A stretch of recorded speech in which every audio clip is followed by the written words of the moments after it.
sebetulnya yang jadi kekuatan utama justru bukan lukanya, tapi apa yang kita lakukan untuk bisa menyembuhkan luka itu. Kadang itu yang kita butuhin tuh bisa jadi kita butuh berwelas asih sama diri kita gitu. Berwelas asih itu kayak tadi gitu ya, mendengarkan apa sih yang jadi kebutuhan diri kita gitu ya. Sesuatu yang besar itu bukan berarti selalu baik kok, dan sesuatu yang kecil itu bukan berarti selalu buruk dan gak ada apa-apanya gitu. Karena bisa jadi dengan hanya sekedar kita mendengarkan dan memberikan support system untuk satu teman kita aja, terus setelah itu satu teman kita itu jadi berubah hidupnya dan lain-lain jadi jauh lebih baik, itu jauh lebih bermakna ketimbang ternyata kita fokusnya ke hal yang lebih banyak tapi nggak ada yang kena sama sekali. Hidup hanya untuk diri sendiri tuh nggak nyaman, guys. Hidup hanya untuk diri sendiri tuh kayak seolah terpenjara, kayak apa-apa mikirin diri sendiri, apa-apa cuman jadinya sampai ngabain orang lain, cuma mentingin diri sendiri, rasanya tuh nggak asik gitu, nggak nyaman gitu.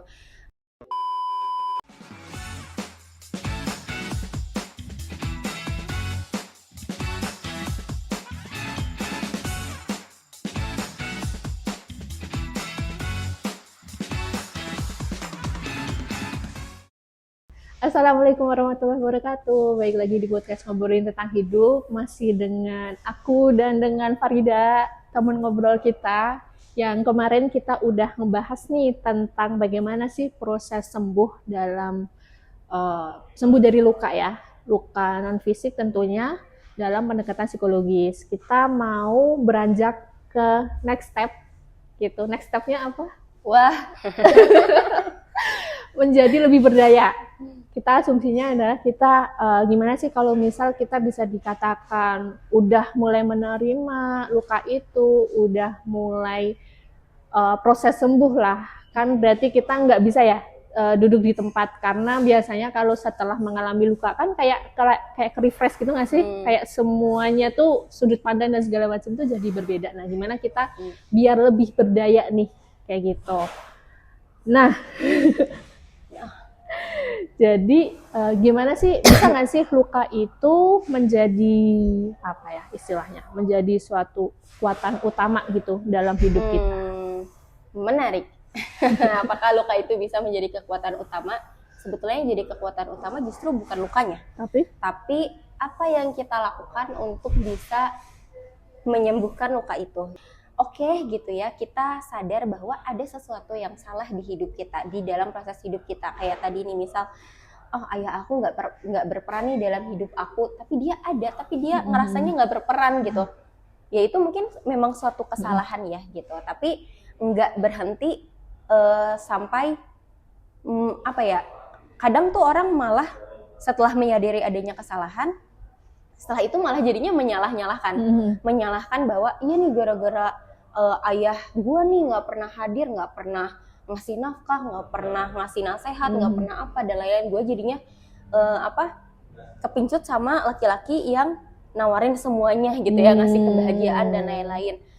Nggak cuman sampai salah, orang-orang tuh kadang malah justru salah kaprah, malah jadi menyalahkan, bukannya menyadari kesalahan gitu. Memposisikan dia sebagai korban. Yes, ya? Memposisikan dia sebagai korban gitu. Karena justru yang memberikan kita kekuatan adalah ketika kita sadar bahwa ada sesuatu yang salah di hidup kita.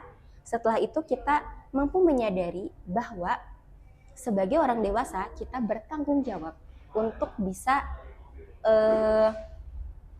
untuk bisa menyembuhkan luka-luka itu gitu. Karena kadang menyalahkan orang lain tuh enak ya sebetulnya.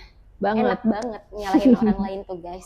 Jadi misal di hidup kita ada yang salah, kita nyalahin orang lain, itu tuh enak banget karena kita ngerasa puas, kita ngerasa ada objek yang bisa kita salahkan. Sehingga iya nih gara-gara itu malah jadi excuse gitu. Nah itulah yang salah gitu. Yang membuat kita kuat itu adalah ketika kita mampu menyadari luka itu dan menyadari bahwa kita lah yang bertanggung jawab untuk bisa menguraikan emosi-emosi yang kita punya. Yes, mungkin orang lain punya peran memberikan luka di hidup kita. Tapi balik lagi, yang bertanggung jawab untuk menguraikan luka-luka itu, untuk bisa nyembuhin luka itu adalah diri kita.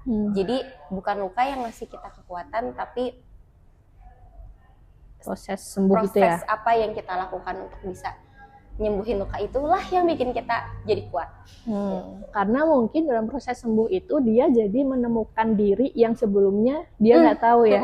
Kayak karena dia kan fokusnya ke diri sendiri ya. Mungkin ketika dia itu terkena luka sebelumnya, dia itu terlena, bisa jadi gitu nggak sih? Terlena gimana maksudnya? Terlena kayak ya misal ada pasangan menaruh hidup dia ke orang lain dan kayak sudut pandangnya ya tentang dia gitu, kayak kurang lihat diri sendiri gitu ya. Pas udah proses sembuh, lebih kenal diri, oh iya ternyata aku gini-gini ya, oh iya ternyata aku seberharga itu ya ini. Kalian tuh memang berharga guys. Iya kayak gitu.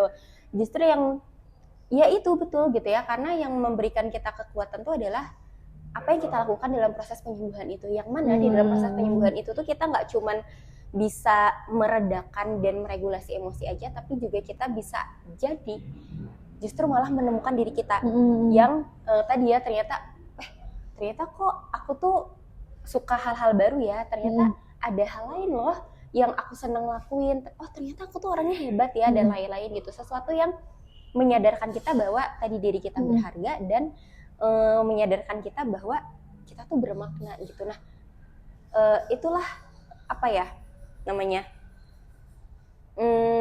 asiknya proses penyembuhan tuh itu guys. Oke. Jadi kita lebih kenal, lebih mencintai diri sendiri. Yes. Muncullah self love kita lebih tinggi.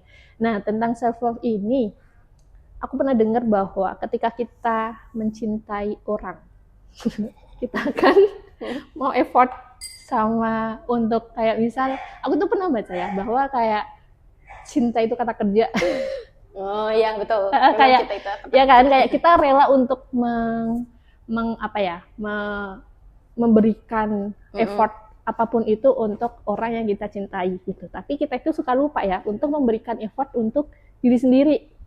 Betul. Nah, menurut kamu bentuk self love yang baik itu seperti apa? Oke. Iya betul ya. Bentuk self love tuh gimana sih? Karena kadang ketika kita mencintai orang lain, kita akan memberikan, ibaratnya gitu ya, memberikan semua yang terbaik untuk dia bahagia gitu. Nah, sekarang gantian gitu.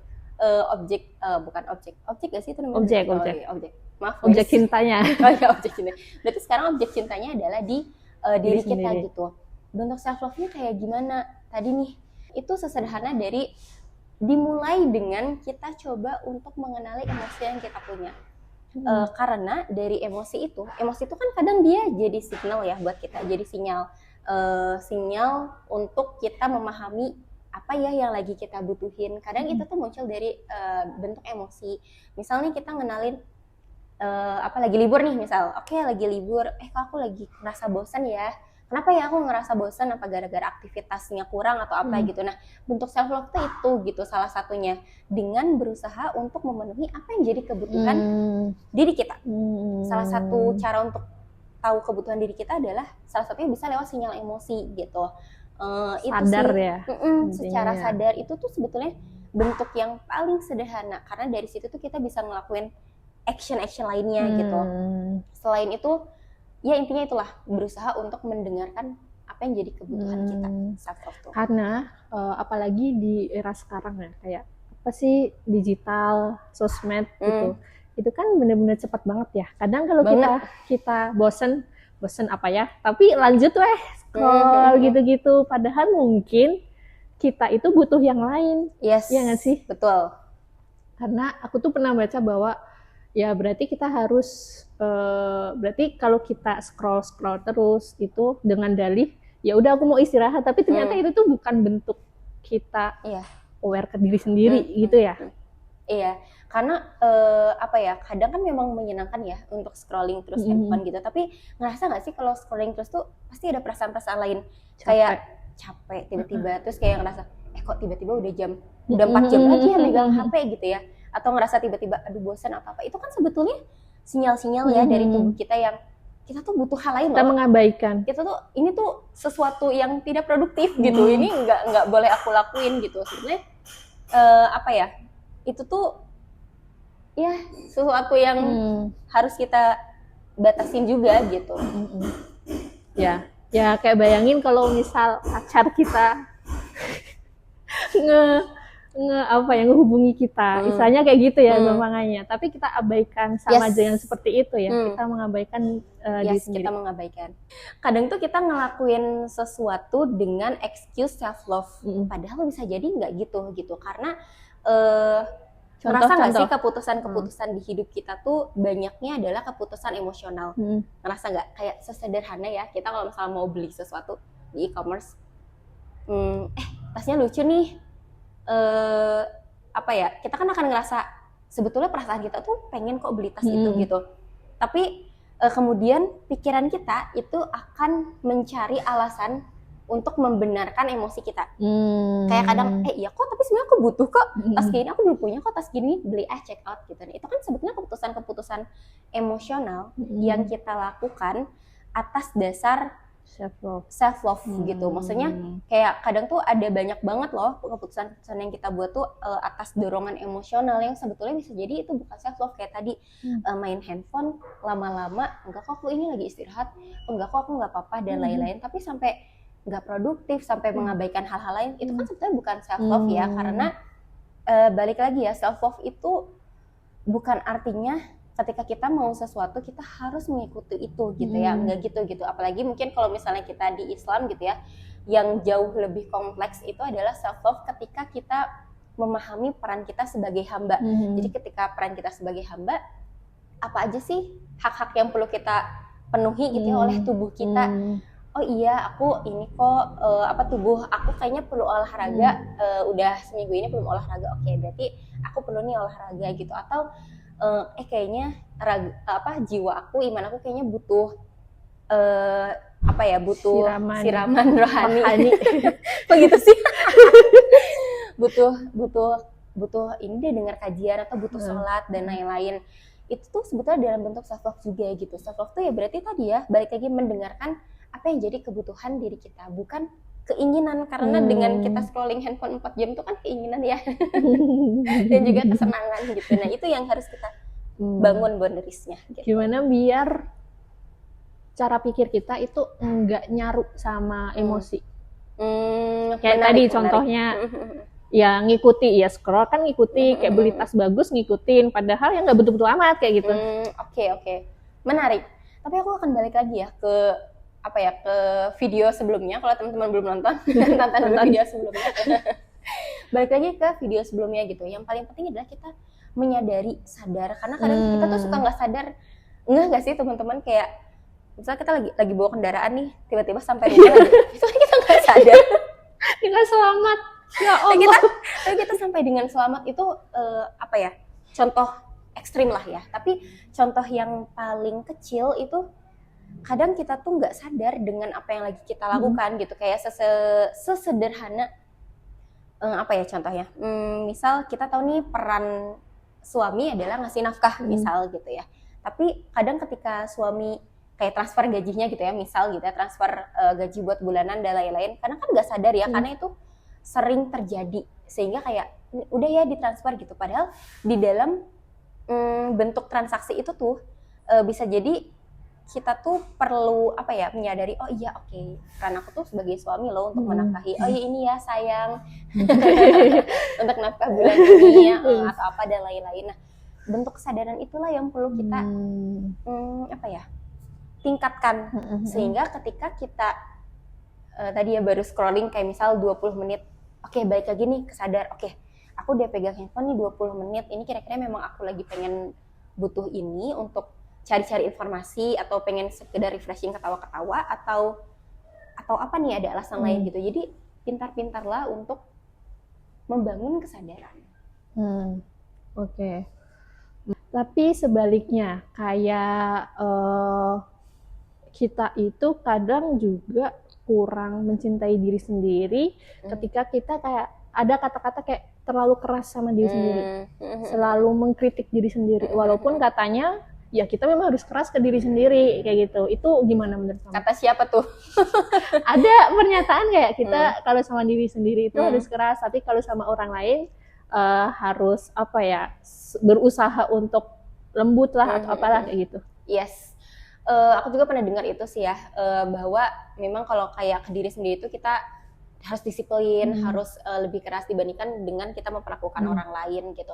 Karena ya memang ya balik lagi kalau misalnya memperlakukan orang lain kan kita nggak bisa ya ngendaliin emosi orang lain terhadap perilaku kita gitu. Makanya yang bisa kita kendalikan adalah perilaku. Maka kenapa statement itu muncul gitu? Karena kalau misalnya kita keras dan lain-lain gitu ya ke orang lain, bisa jadi orang lain ternyata tanpa sengaja terluka gitu ya sama perilaku kita, padahal kita maksudnya nggak gitu. Nah makanya statementnya muncul gitu. Nah tapi balik lagi, keras ke diri sendiri itu adalah bukan berarti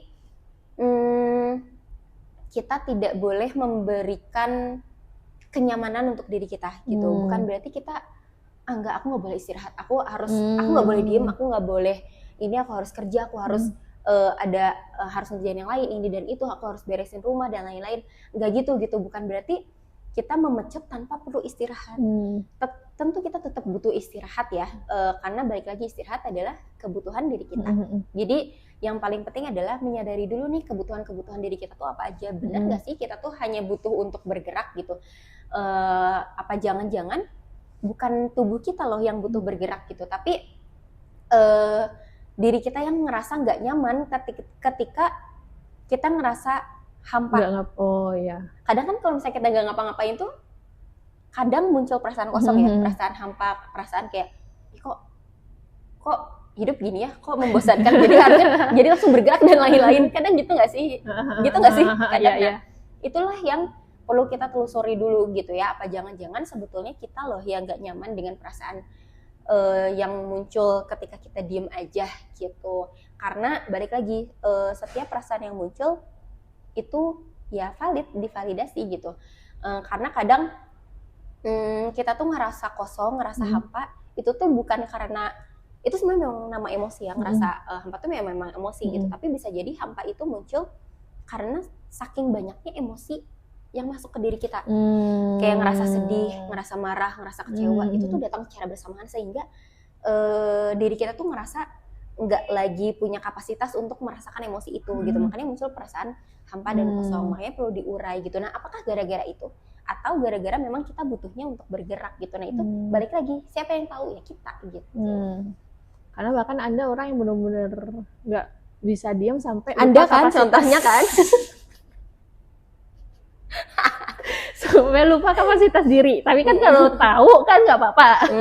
Iya, itulah yang parahnya gitu. Apalagi kalau misalnya memecut keras, bilang ke orang kayak udah istirahat aja, itu kayaknya capek deh. Tapi ke diri sendiri nggak gitu. Itu kan bukan self love ya. Maksudnya ya, benar-benar. Kita kok bisa sih baik sama orang lain tapi baik sama diri sendiri tuh enggak gitu. Karena kadang tuh yang salah kaprah adalah kita tuh harus jadi orang yang kuat, kita tuh harus jadi orang yang hebat. Caranya gimana? Dengan banyak aktivitas, dengan aku harus membuat legacy tertentu sehingga ketika aku meninggal ada legacy ini nih di hidup aku yang orang-orang bisa inget. Jadi kita berjuang terus buat itu gitu.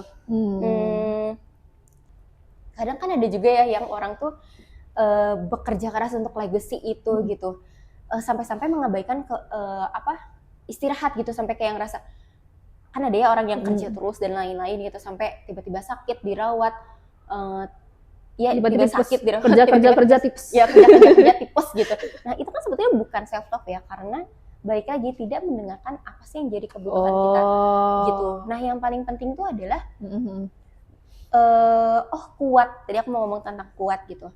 Yang salah kaprah tuh itu gitu. Kita tuh ngerasa kita harus hebat, kita harus kuat gitu. Nah statement itulah yang kadang bikin kita salah bertindak sampai tadi nggak ngedengerin kebutuhan diri gitu. Tiba-tiba sakit, tipes gitu. Padahal sebenarnya itu tuh tanda bahwa tubuh kita butuh istirahat gitu.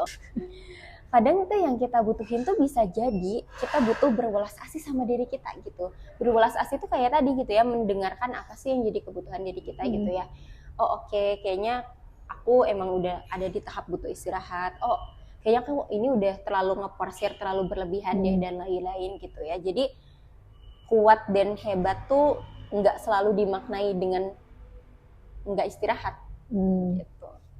Kenal diri, tahu batasan diri gitu ya. Oke. self love itu kan sangat dekat dengan lebih kenal ke diri sendiri. Bahkan ketika kita, bisa dikatakan nggak kalau ketika kita itu semakin kenal diri sendiri, kita akan semakin mencintai diri sendiri? Bisa jadi gitu ya. Nah, salah satunya adalah tahu potensi diri untuk lebih berdaya. Tapi kan nggak semua orang tahu potensi diri, bahkan pengen bermanfaat. Aku mah gini, aku nggak punya potensi. Itu gimana?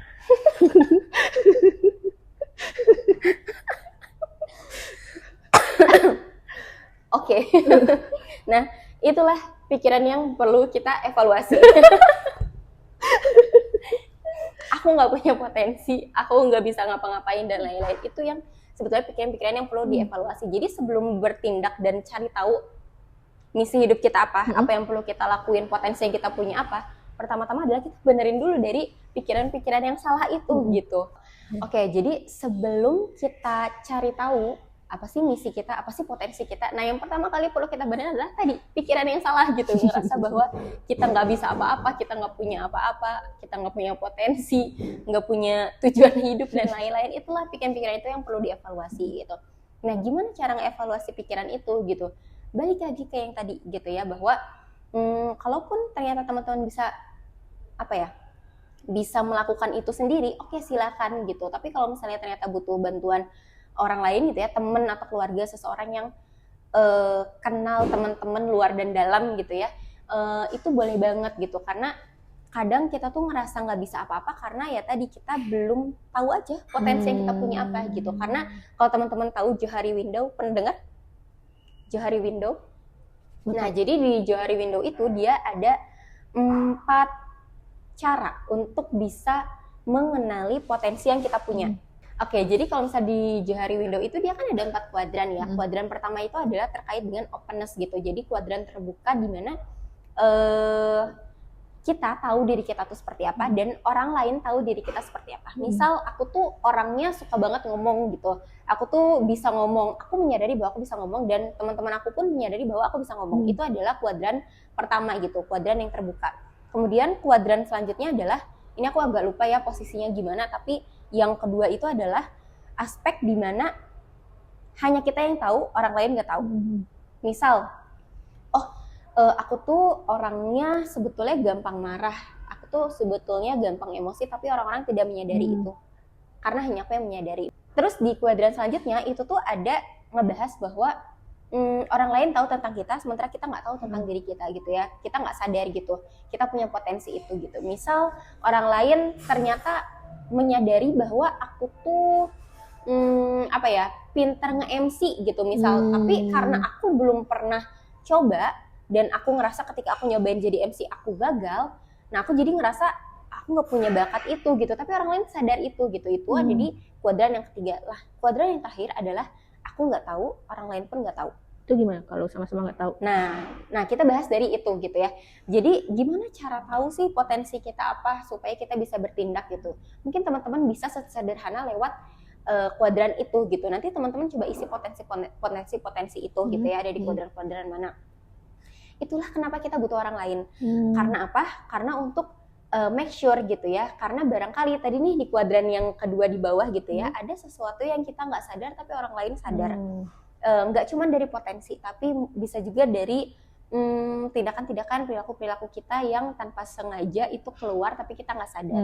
Itu kenapa kita butuh orang lain gitu. Orang lainnya itu siapa? Bisa jadi orang lain yang kenal kita, atau orang lain yang nggak begitu orang lain yang kenal kita, orang lain yang dekat banget sama kita, atau bahkan orang lain yang nggak begitu deket, nggak begitu yaudah cuman tahu aja atau pernah dengar aja gitu. Itu juga sebetulnya bisa ngebantu kita untuk ngumpulin data, karena kadang kalau orangnya udah deket banget tuh kadang kan dia bisa jadi jujur banget, bisa jadi udah udah tercampur gitu loh. Ngelihat kebiasaan dia, jadi dia nggak sadar juga. Jadi kayak bisa jadi kayak saking dekatnya tuh malah jadi nggak objektif. Kadang tuh bisa jadi gitu. Makanya kenapa kita butuh kumpulin data. Karena dia udah tahu dari lama dia itu kayak gitu gitu. Jadi kayak jadinya nggak begitu objektif. Bisa jadi ya orang terdekat kita tuh bisa jadi nggak objektif. Bisa jadi juga orang yang cuman tahu kita sedikit, dia cuman efek-efek orang yang baru ngelihat aja gitu loh, kayak ngerasa oh dia emang pinter ya, oh ya udah dia cuma tahu di bagian aspek itu aja, tapi aspek lain enggak gitu. Nah orang-orang yang berbeda inilah yang kita butuhkan karena untuk mengisi aspek-aspek kosong itu gitu. Nah terus yang terakhir nih yang sama sekali nggak ada yang tahu, aku nggak tahu aku potensinya apa, orang lain nggak tahu potensi aku apa gitu. Caranya gimana? Caranya adalah dengan explore. Nah explore tuh gimana? Misalnya sesederhana nyobain banyak hal-hal baru yang sebelumnya belum pernah teman-teman coba. Misalnya aku dulu nggak suka banget main ke alam. Aku tuh nggak suka banget yang namanya main ke alam. Kayak males banget, capek, mager dan lain-lain gitu. Aku lebih baik rebahan, tiduran, istirahat udah gitu. Nah ketika aku bertemu dengan Rizky, dia selalu mengajak aku pergi ke alam, sesuatu hal yang tidak pernah aku coba, tapi itu sesuatu yang dia sangat senangi. Tapi ternyata setelah aku coba, aku suka gitu. Nagih. Ternyata nagih dan aku malah nagih terus. Ayo kita main ke yang hijau-hijau. Nah itu tuh sebetulnya sesederhana dari bentuk eksplorasi. Ternyata dengan kita melakukan hal yang belum pernah kita coba sebelumnya, aku mendapatkan suasana baru, nuansa baru, dan bisa lebih mengenali diri aku gitu. Meskipun mungkin bukan potensi yang berkaitan dengan alam ya, tapi ternyata ada potensi lain yang aku bisa sadari ada di situ gitu. Jadi kuncinya adalah explore untuk di kuadran yang terakhir ini. Coba sebanyak-banyaknya hal yang mungkin menurut teman-teman menarik nih, coba aja sampai kita akhirnya menyadari oh ternyata nggak asik, ya udah deh nggak lagi, ternyata aku nggak bakat, ternyata aku nggak bisa, nggak ada yang bisa aku pelajari dari eksplorasi itu gitu. Itu it's okay gitu, itu proses pembelajaran gitu. Itulah salah satu cara untuk bisa kita tahu potensi kita gimana. Dan yang paling penting adalah ada kemauan buat mencoba ya. Yes. Karena seringnya adalah aku mah nggak ada potensi, terus misal orang lain bilang kamu tuh pinter ngomong, masa iya sih gitu. Itu kan jadi penyakit yang bener-bener apa ya, betul, harus diolah gitu ya. Betul, karena tadi ya balik lagi, meskipun itu mungkin bukan luka yang sangat-sangat besar seperti yang kita, bukan luka yang sangat besar, maksudnya luka yang intensi emosinya meningkat sama seperti yang kita bahas sebelumnya ya, tapi itu sesuatu yang perlu kita urai juga gitu. Karena kadang kita tuh lupa sebelum kita bisa take action, sebelum kita bisa bertindak, kita perlu dulu menyadari, memahami, dan memproses. Nah, dua langkah itu yang kadang kita lupa gitu. Makanya kenapa pikiran-pikiran kotor.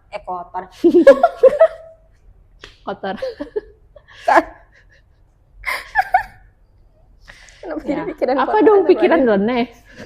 Salah. Pikiran salah, ya. Nah, itulah kenapa pikiran-pikiran salahnya tuh perlu disadari dulu, diproses, abis itu kita baru bisa take action gitu. Karena kadang kita tuh apa ya tadi ya, berarti kita harus mau dulu ya, mau dulu untuk bertindak gitu. Karena kadang kita tuh melupai dua aspek itu, mau dan siap dan mau gitu. Kadang ada juga orang yang oke, udah mau, aku udah mau kok, aku udah mau nyoba, aku udah mau ini, tapi ternyata pas udah ini enggak deng, ternyata nggak siap.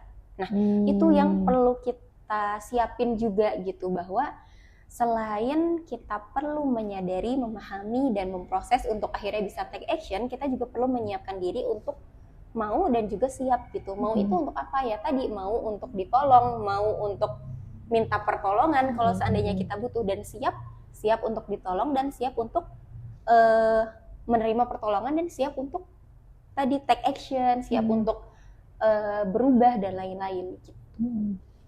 Oke, jadi tadi untuk menemukan potensi ternyata rok aku salah. Ya, jadi tadi untuk menemukan potensi memang kita harus mau untuk bertumbuh, enggak stuck di tempat. Kalau apapun yang terjadi, kalau bisa kita mindsetnya udah kayak diam di tempat, yang nggak akan menjadi apa-apa gitu ya. Nah, potensi ini sangat erat kaitannya dengan bermanfaat, di mana potensi yang kita punya itu bisa kita jadikan untuk sesuatu yang bermanfaat buat orang lain. Oke, menarik gitu ya, karena dipikir-pikir ya memang sayang juga ya ketika kita punya sesuatu tapi kita keep, atau hanya untuk diri kita sendiri aja gitu ya. Gimana ya caranya supaya bisa bermanfaat gitu ya. Kalau misalnya, ini aku nggak tahu ya apakah kejauhan atau enggak gitu ya, tapi setiap setiap individu itu punya yang namanya beberapa kebutuhan. Salah satunya tadi kebutuhan untuk bisa bermanfaat. Nah, cuman dari kebutuhan-kebutuhan ini, dia tuh ada yang namanya hierarki kebutuhan. Itu tuh dia punyanya Maslow gitu. Jadi hierarki kebutuhan ini ada beberapa tingkatan yang memang jadi kebutuhan dasar setiap manusia yang kita punya gitu. Dan yang paling atas adalah kebutuhan untuk aktualisasi diri, untuk bisa bermanfaat gitu. Tapi orang untuk bisa sampai ke tahap atas ini kadang tuh perlu dulu untuk memenuhi kebutuhan-kebutuhan yang ada di bawahnya untuk bisa sampai ke level ini pure gitu ya. Apa aja sih kebutuhannya gitu ya? Pertama mulai dari kebutuhan dasar gitu ya. Kebutuhan dasar kita tuh apa? Kebutuhan fisiologis gitu, kayak makan, minum, tidur, punya pakaian, tempat tinggal dan lain-lain. Itu kan sebenarnya kebutuhan dasar kita gitu ya. Ketika itu bisa terpenuhi, maka kita akan naik ke kebutuhan yang kedua gitu. Kebutuhan yang kedua tuh apa? Nah, kebutuhan yang kedua itu adalah kebutuhan untuk merasa aman gitu, untuk dapat perlindungan, untuk ngerasa aman gitu ya, dilindungi dan diamanin dengan diamanin.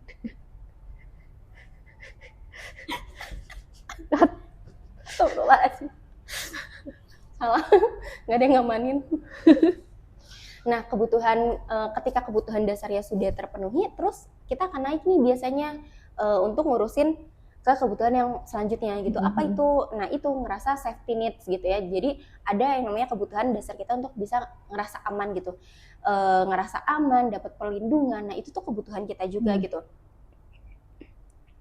Ketika kita sudah ngerasa aman, kita akan naik lagi nih ke kebutuhan yang selanjutnya, yaitu social needs gitu ya.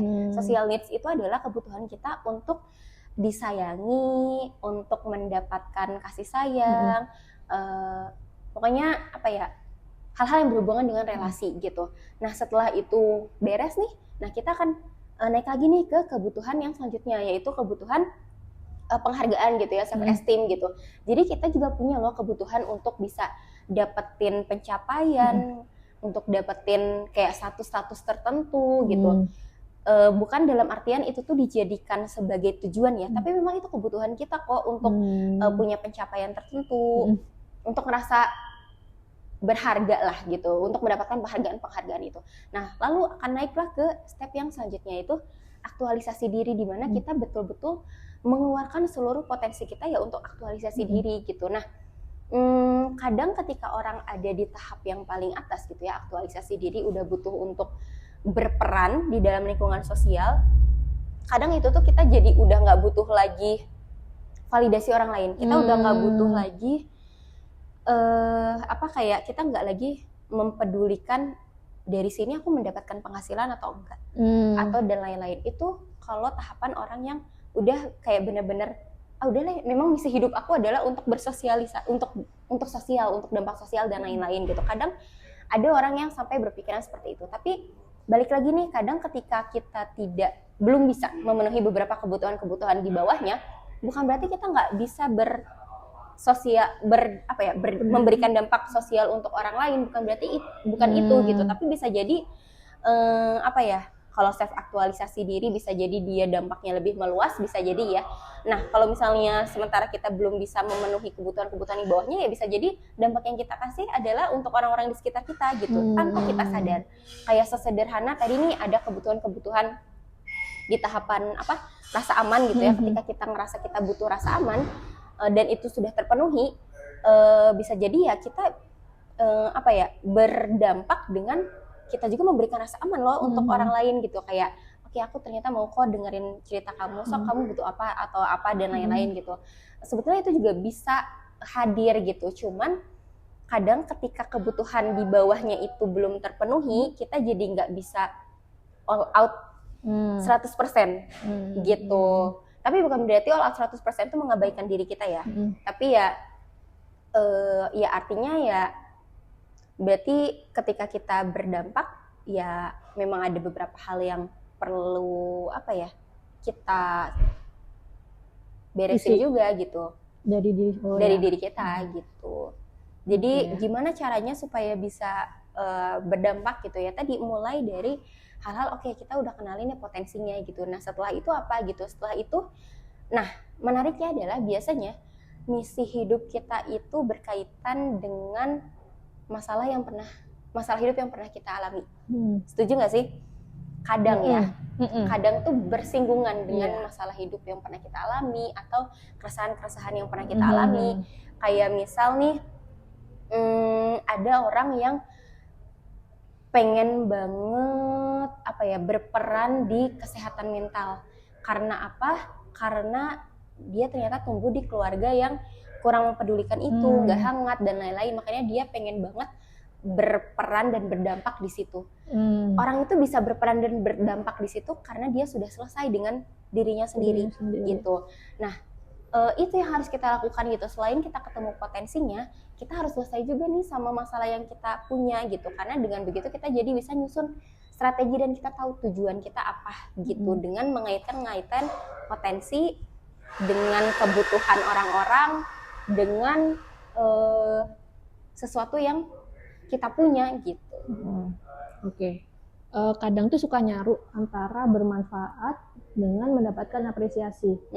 Kayak kadang misal nih mencoba untuk melakukan sesuatu hal biar bermanfaat bagi orang lain, berusaha untuk membantu orang lain, tapi ternyata dia nggak dapat apresiasi atau misal ternyata enggak banget gitu, kayak hasilnya jelek kayak gitu. Hasilnya jelek, dampaknya apa? Dampaknya dia itu nggak dapat apresiasi kayak gitu. Jadi kayak bikin dia kayak ya udahlah kayak gitu. Mau nggak sih jadi balik lagi kayak gitu. Itu gimana biar nggak terjadi pikiran-pikiran kayak gitu? Iya sebenarnya itu ya pikiran yang salah gitu. Bukan wajar ya, tapi memang sifat alamiah kita itu adalah ketika kita melakukan sesuatu kita tanpa sadar mengharapkan timbal balik dari apa yang kita lakukan gitu. Nah itu yang perlu kita set boundaries gitu, karena ketika kita tahu tujuan kita apa, potensi kita apa, maka kita dapat apresiasi ataupun enggak itu tuh udah jadi bukan hal yang penting lagi gitu, karena artinya kita bertindak berdasarkan tujuan yang jelas, bukan bertindak berdasarkan respon orang di sekitar kita gitu, bukan bergerak berdasarkan respon yang mau kita dengar gitu. Kadang kan kita kayak ngerasa lebih bersemangat ketika dapat respon positif ya dari orang lain, tapi ketika responnya ternyata nggak sesuai dengan yang kita harapin, kita malah jadi enggak deh, kayaknya udah aku nggak mau lagi gitu. Nah itulah justru yang salah gitu. Berarti artinya kita tuh bergerak bukan berdasarkan tujuan yang jelas kita loh. Big why-nya belum kuat ya. Big why-nya belum kuat gitu, karena kita ternyata masih mengharapkan respon orang lain gitu. Bahkan kalau hal yang jauh lebih, kalau bisa kita zoom out lebih besar gitu ya, ini di luar konteks psikologi gitu ya, bahkan sebetulnya kan kita tuh perlu melakukan sesuatu bukan karena orang lain ya, dan bukan juga karena diri kita, tapi karena Allah ya. Nah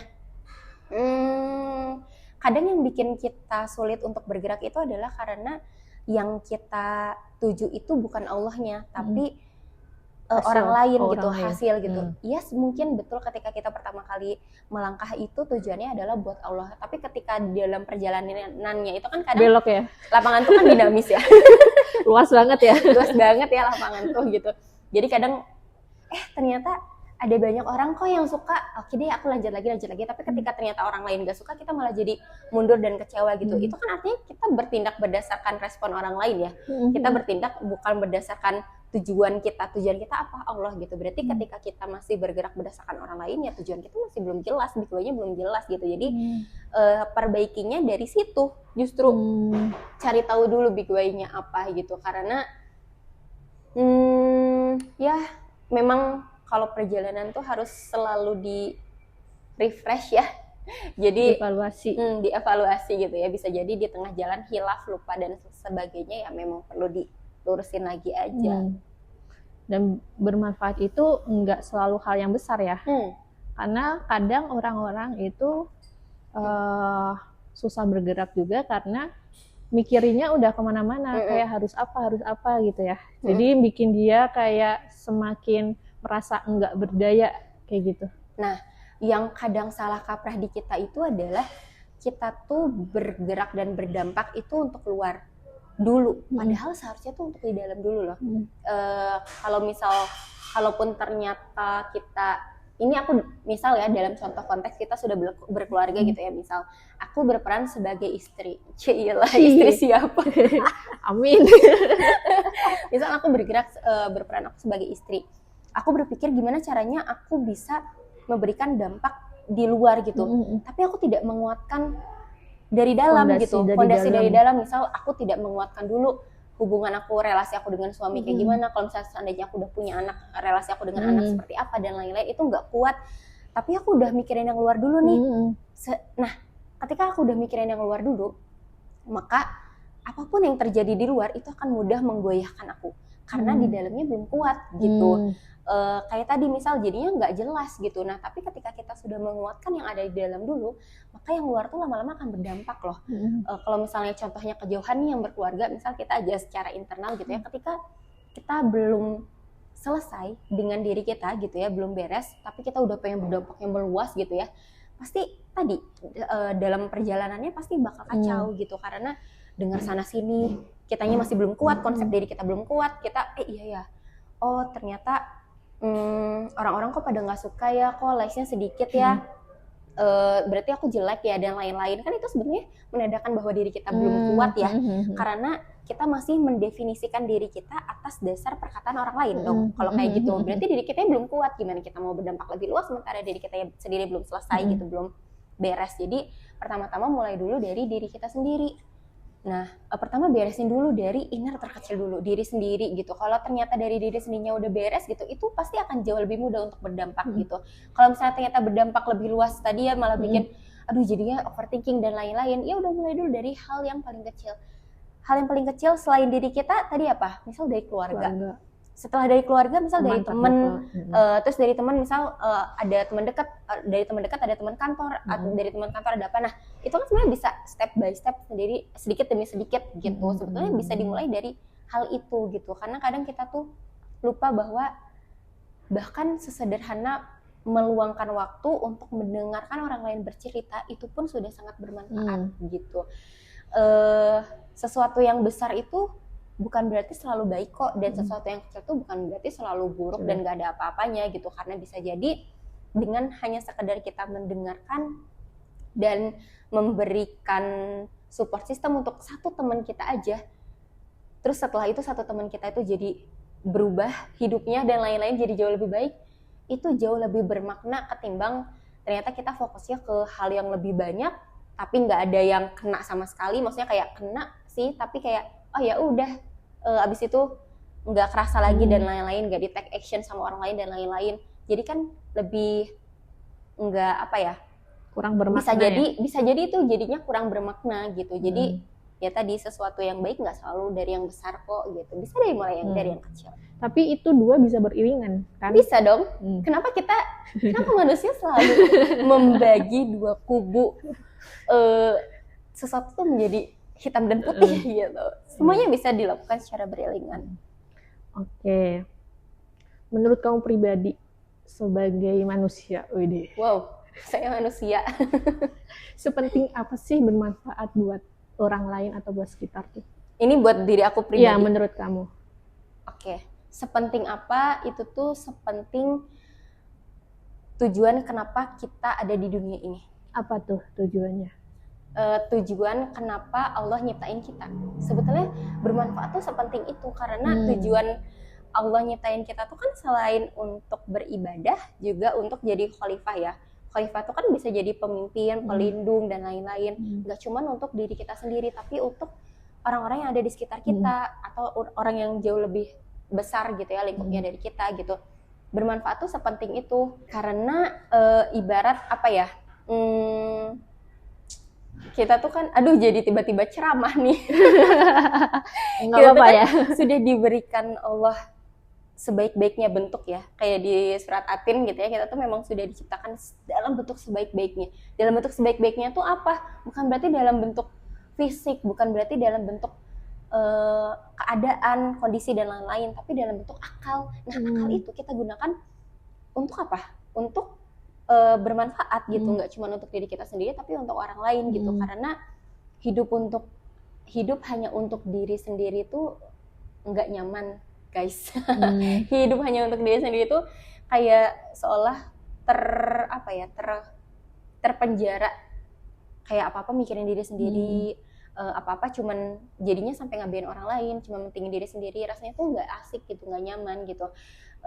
Ketika kita memberikan diri kita, hidup kita untuk orang lain, itu tuh justru hidup tuh akan jauh lebih bermakna. Karena karena ya berarti kita berperan dan berfungsi sebagai manusia di situ gitu, sebagai manusia yang Allah ciptakan di dunia ini gitu. Oke. Dari kamu sendiri, cara pandang kamu terhadap kebermanfaatan ini semakin kesini semakin beda nggak? Dan dibanding sebelum-sebelumnya? Dan gimana cara kamu untuk bermanfaat? Karena orang-orang biasanya kalau ngelihat orang lain tuh kayak sebagai figur gitu ya. Gitu, jadi terinspirasi. Betul. Iya sih. Ya kenapa ya orang Indonesia salah suka dengan figur. Oke, sebetulnya kalau seiring berjalannya waktu tuh kita akan selalu bertumbuh dan berubah ya sebetulnya, karena kita kan dinamis gitu. Dulu mungkin aku ngerasa bahwa bermanfaat itu artinya hanya dengan aku menjadi psikolog. Bermanfaat itu adalah hanya dengan setelah menikah aku buka praktek dan aku jadi psikolog. Aku hanya punya pandangan sesempit itu dulu gitu. Tapi sekarang tuh seiring berjalannya waktu, ketika memang kondisi hidup ternyata tadi ya, lapangan tuh dinamis, ternyata yang kita rencanain gak sesuai ekspektasi dan lain-lain gitu. Ternyata pandangan aku berubah gitu. Bermanfaat tuh bukan hanya sekedar menjadi figur psikolog aja, itu kan namanya kendaraan ya. Nah aku tuh sudah memaknai kebermanfaat tuh nggak cuman lewat kendaraan aja. Ternyata kendaraan tuh bukan tujuan loh. Ternyata yang jadi tujuan itu adalah kebermanfaatan itu sendiri, terlepas dari apapun atribut yang melekat di aku gitu. Apakah aku seorang anak, seorang istri, aku udah jadi ibu atau belum, aku jadi psikolog atau enggak, ternyata itu nggak berperan penting. Yang berperan penting adalah potensi aku apa, ladang pahala yang aku punya apa. Ternyata aku hanya cukup itu aja gitu. Kebermanfaat yang bisa aku kasih apa? Ya tadi lewat potensi yang aku punya gitu. Oke, potensi aku apa ya? Oke, aku suka nulis, aku suka ngomong gitu. Nah, apa yang bisa aku lakukan dengan kedua hal tersebut gitu? Yang bisa ini ternyata bisa bermanfaat untuk orang lain gitu. Contohnya misal sebagai pegawai kantoran biasa, gimana dia bermanfaatnya? Oke, dengan bertanggung jawab, itu yang paling utama, bertanggung jawab dengan pekerjaan dia gitu. Bermanfaatnya tuh salah satunya lewat itu gitu. Karena pernah dengar kan ya kalau bekerja itu adalah ibadah. Nah itu gimana tuh? Kita kan kerja 8 jam ya. Itu paling sedikit lah bisa jadi. Ini yang orang kantoran kadang 8 jam bahkan lebih kan. Nah, kita kan nggak kuat ya kalau harus ibadah sholat 8 jam nonstop. Kita nggak kuat kalau harus tilawah 8. Nggak, kita sih ngajak-ngajak aku nggak kuat jujur kalau harus sholat berdiri terus nonstop 8 jam, tilawah nonstop 8 jam. Ya bekerja aku kuat kerja 8 jam gitu. Nah itu adalah salah satu bentuk ibadah yang bisa aku lakukan gitu. Kenapa bisa disebut bentuk ibadah gitu? Karena dari pekerjaan tuh kita niatnya adalah niat ibadah, niat untuk bekerja itu adalah tadi ya, misal ada orang yang harus aku nafkahin, ada sesuatu yang harus aku selesaikan dan lain-lain. Pun kita niat ibadah itu niat bekerja sebagai ibadah itu adalah sebagai bentuk syukur. Bentuk syukur dari apa sih gitu? Bentuk syukur dari tangan yang sudah Allah kasih, lisan yang sudah Allah kasih secara sempurna, kaki yang Allah kasih secara sempurna, makanya digunakan untuk bekerja. Nah itu tuh jadinya bentuk syukur bekerja tuh, makanya disebut ibadah juga gitu. Menarik karena biasanya kerja itu hanya transaksional, kayak gue digaji ya udah gue kerja, biasanya kayak gitu. Betul. Jadi kayak mindsetnya harus mulai diubah ya. Yes, mindset kita terutama ya, mindset kita sebagai seorang muslim, apapun yang kita lakukan itu adalah ladang pahala gitu. Jadi sayang banget 8 jam per hari kita gunain buat kerja, tapi yang kita minta cuman gaji doang, yang nggak seberapa itu loh, yang cuma lewat aja di situ. Lewat aja, secepat kilat push gitu. Satu lagi terakhir, apa nih? Pesan buat para pendengar. Kan kita udah ada tiga part ini ya. Dari keseluruhan part ini ada pesan nggak buat para pendengar sebagai closing statement nih? Gitu. Iya, pembahasan kita cukup banyak. Ya mungkin jadinya kalau teman-teman dengar kok kayak kemana-mana, tapi semoga enggak ya. Pesan yang mau aku sampaikan karena temanya adalah gimana sih caranya untuk bisa utuh gitu ya. Pesan yang mau aku sampaikan adalah kadang tuh dalam proses penyembuhan tuh nggak selamanya berjalan dengan mulus gitu. Dalam artian bisa jadi kita masih ngerasa marah tadi ya, ngerasa sedih lagi, kok ke-trigger lagi dan lain-lain, dan itu it's okay gitu, karena itu adalah bagian dari proses penyembuhan gitu. Yang mau aku sampaikan adalah sebelum kita sebelum kita ada di step itu, aku mau teman-teman tuh udah mulai belajar untuk bisa sabar gimana? Sabar dengan diri teman-teman yang bisa jadi belum bisa memaafkan, sabar dengan proses penyembuhan yang mungkin terasa lama gitu, sabar dengan